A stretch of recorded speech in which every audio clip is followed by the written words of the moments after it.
Sophie Herford, Jack l'Éventreur démasqué, publié aux éditions Talendier. Jack l'Éventreur, donc, avec bien sûr toute la police de Scotland Yard à ses trousses, dont un certain Melville McGanatem qui va reprendre l'enquête. Nous sommes 6 mois après le dernier meurtre, celui particulièrement horrible de Mary Kelly. À Scotland Yard entre un homme de 35 ans qui s'appelle Matthew McNaughton. Le 1er juin de l'année 1889, il prend ses fonctions à Scotland Yard et les toutes premières affaires lui sont confiées dès le 3 jours après, donc dès le 3 juin de l'année 1889. Donc nous sommes 6 mois après les meurtres. Et comme par hasard, cet homme qui avait subi donc une éviction 4 jours avant les meurtres de Jack l'Éventreur fait son apparition 6 mois après les meurtres et commence une enquête sur une vague de criminels assez proche des crimes commis par Jack l'Éventreur. Il s'agit des meurtres de la Tamise, de femmes que l'on retrouve à Earnsleigh et dans beaucoup de coins de Londres, en tout cas complètement démembrés, et des crimes que l'on associe assez étroitement à la criminelle de Jack l'Éventreur, mais qui n'ont rien à voir dans le mode opératoire, puisqu'il s'agit de femmes que l'on retrouve effectivement coupées en morceaux et dont les membres se sont retrouvés donc sur les rives de la Tamise. Donc il va enquêter sur l'affaire de Pimlico et d'autres cas assez similaires. Et donc ce tueur s'appelle le démembreur de la Tamise et c'est une sorte de copycat qui agit un petit peu comme Jack l'Éventreur.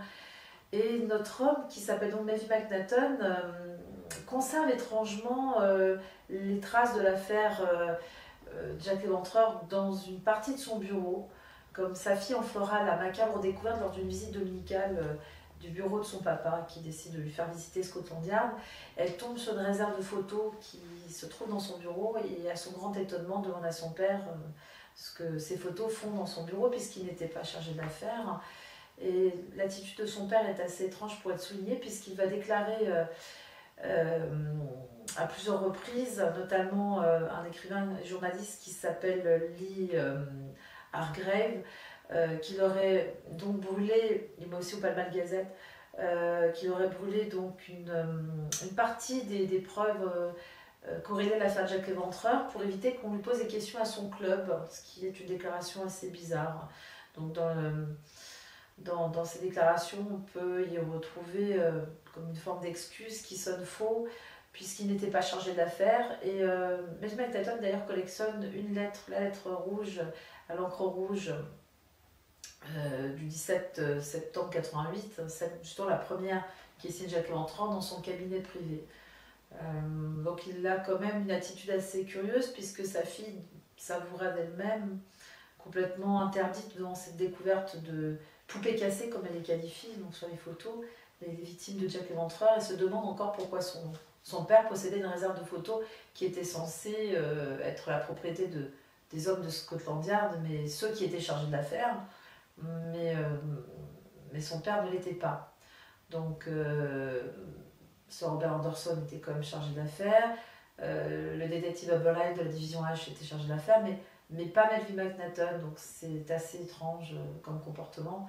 Et toujours, il n'y aura plus jamais de vague meurtrière depuis, mais qu'on va continuer à recevoir des lettres à Scotland Yard dans lesquelles l'auteur présumé des meurtres se vante d'avoir intégré les rangs et qu'il regrette de ne pas continuer à ses exactions à Whitechapel. Donc c'est comme assez troublant.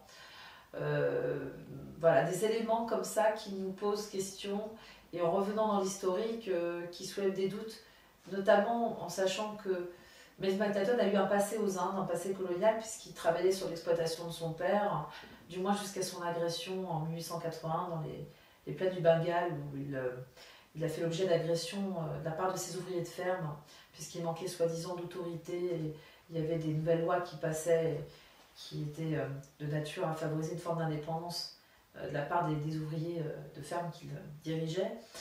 Et son passé fait qu'il a quand même des expériences, les qualités requises pour faire de lui un assassin parfait. Il possède un passé de tanneur, de chasseur. Il s'avoue clairement adorer chasser le crocodile, le chat sauvage, le chacal. Je rappelle qu'en anglais, jackal, diminutif, c'est Jack, c'est le chacal. Il y a comme des occurrences qui sont quand même assez troublantes. et que la façon dont les victimes ont été ritualisées, sachant qu'elles ont été quand même égorgées mais éventrées du sternum au pubis, fait étrangement référence au mode opératoire des tanneurs, des chasseurs, ce qu'était d'ailleurs Matthew McNaughton, mais ça peut aussi faire penser à des profils types comme éventuellement les médecins légistes, c'est exactement le même mode opératoire.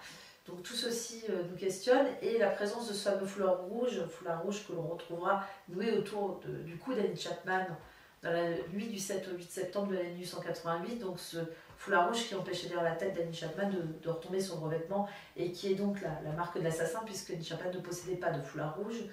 Et un foulard rouge aussi qui sera perçu sur un des clients par trois clubbers qui sortaient donc une partie de jeu de cartes à Mitre Square, donc Harry, Lévy et Harris qui sortaient d'une partie de poker et qui à Mitre Square ont vu la présence d'un client, vraisemblablement de Catherine Eddowes, qui portait ce foulard. Cet homme était blond, moustachu et mesurait dans 1,80 m.